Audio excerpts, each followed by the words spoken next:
মানছি, আজ যা হয়েছে তাতে মা খুব বড় ধাক্কা পেয়েছেন। তুমি ভেবে দেখো, আমার উপর মা এমনিতে কোনো ভরসা বিশ্বাস কিচ্ছু করেন না।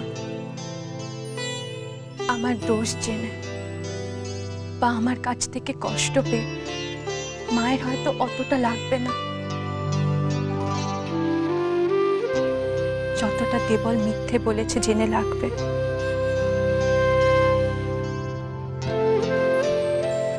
মা সহ্য করতে পারবেন না। তুমি প্লিজ মাকে কিছু বলো না।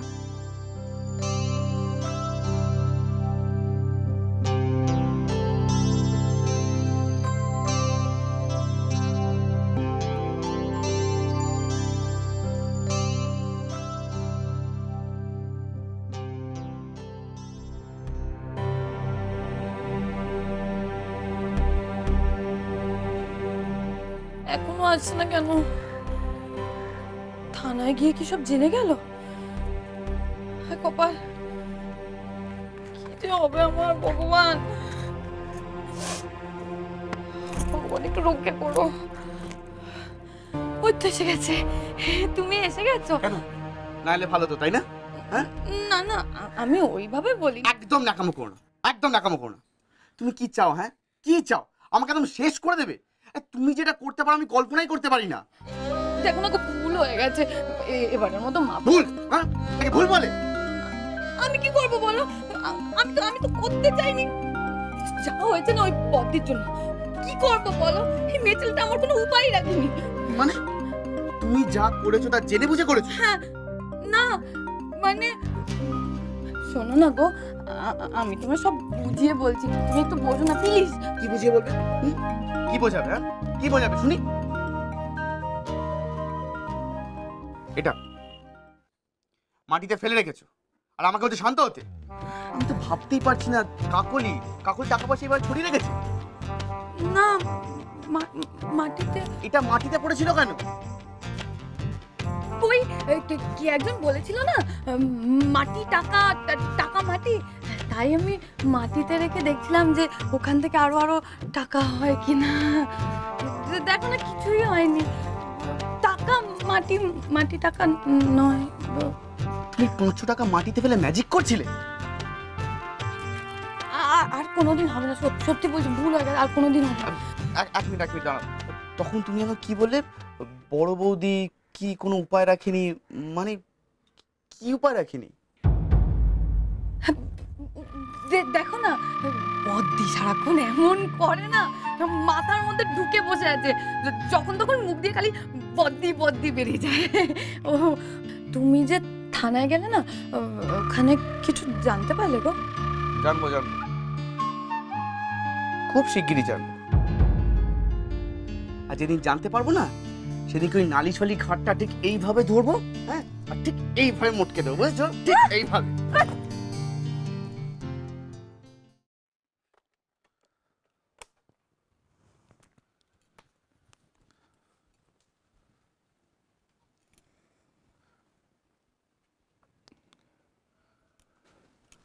বড় দাদাকে এটুকু অন্তত বলে যাও যে আর কখনো মিথ্যে বলবে না।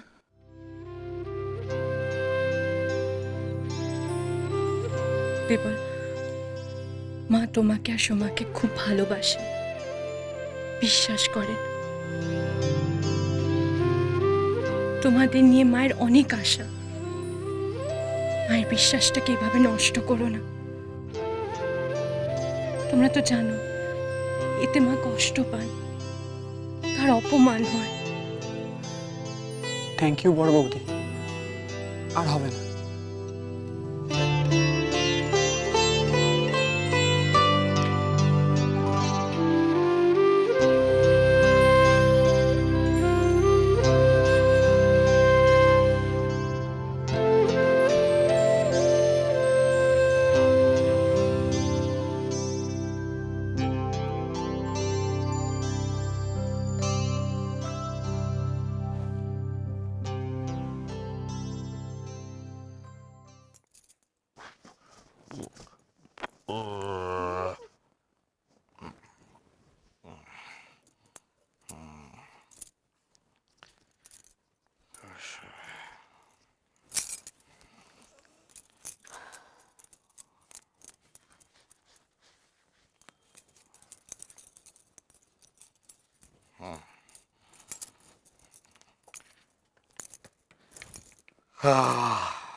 তা বলছিলাম কি, ওই পিসিমার ওখানে কে কে যাবে কিছু ঠিক করলে? কে কে আবার যাবে? আমি আর তুমি দুজনে মিলে যাব। এই না না, পিসিমা বলছিলেন না ওই মানে নিশিত আর নিশিতের বউকে নিয়ে যেতে। না ও পিসিমার ওখানে তো বড় বৌমাকে কেউ দেখেনি। আরে লোক দেখানোর মতো ছেলের বউ কিনা তোমরা? দেখো বাপু, কষ্ট করে আমাকে বলো, তোমার যদি সাধ হয় তুমি সেখানে ছেলে আর ছেলের বউকে নিয়ে যাবে, আমাকে বলো, আমি যাব না। আমি পিসিমাকে দু চত্বর নিতে দেবো যে আমি আসতে পারবো। একাটি লোকের সামনে তাকে নিয়ে গিয়ে পদে পদে মান খোয়াতে আমি পারবো। পিসিমার শ্বশুরবাড়ির এক গাদা লোকজন, তাদের সামনে তোমার বিদ্যে ধরে সেনা বউ কখন কি না কি কেলেঙ্কারি বাঁধাবে। আমি সইতে পারবো না সেগুলো, গাল বাড়িয়ে চড় খেতে আমি পারবো না। না পিসিমা যদি রাগারাগি করেন, পড়বে আমার উপরে পড়বে। আমি দু পা জড়িয়ে মাপ চেয়ে নেবো। তুমি চেনো না পিসিমার শ্বশুরবাড়ির লোকজনকে? তুমি চেনো না? পুজো আচ্ছা, ধমো কমো, আচার বিচার মানা। বাড়ির বউগুলোকে দেখলে চোখ জুড়িয়ে যায় গো। সেখানে তোমার বিদ্যে ধরি ছেলের বউ কথায় কথায় বিদ্যে জাহির করবে, আমি সইতে পারবো না। না না না না না, কোনো দরকার নেই। আমাদের কটা দিন আছে, তাকে কোনো চুলে নিয়ে যাওয়ার কোনো দরকার নেই। সে এখান থেকে শটান বিদে হবে। তুমি কি করে ভুলে গেলে গো? পিসিমা সেবার এলেন, কি অসভ্যতা মোটা করলো সে। কুটুম বাড়িতে গিয়ে লোক হাসাতে আমি পারবো না। দুজনে যাবো সেখানে।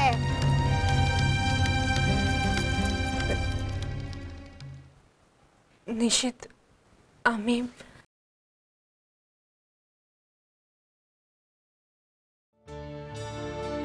এই কথাটাও আমায় বলনি তুমি? এটা আমার কাছ থেকে লুকিয়ে রেখেছিলে?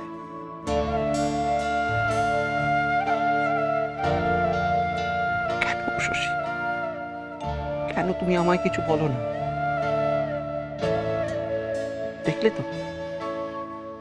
দেখলে তো তোমার কিছু না বলার ফল কত বড় ক্ষতি হয়ে গেল। দেখলে তুমি? এখনো বুঝতে পারছো না?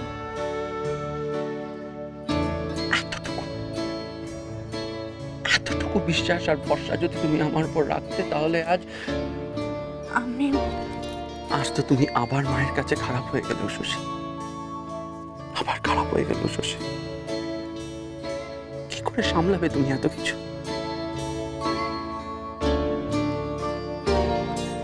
কি করে ও শশী?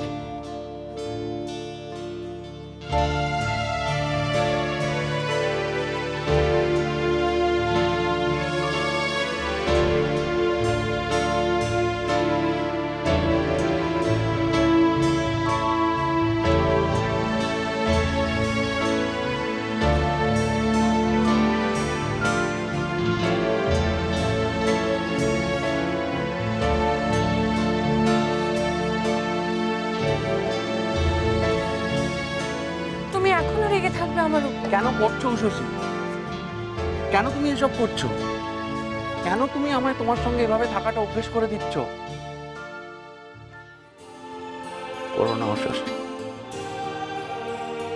আমি আমার আর কোনো কাজে তোমার উপর নির্ভর করতে চাই না। আর কটা দিন পর তো তুমি চলেই যাবে। আমি থেকে যাবো একা, কষ্ট পেতে।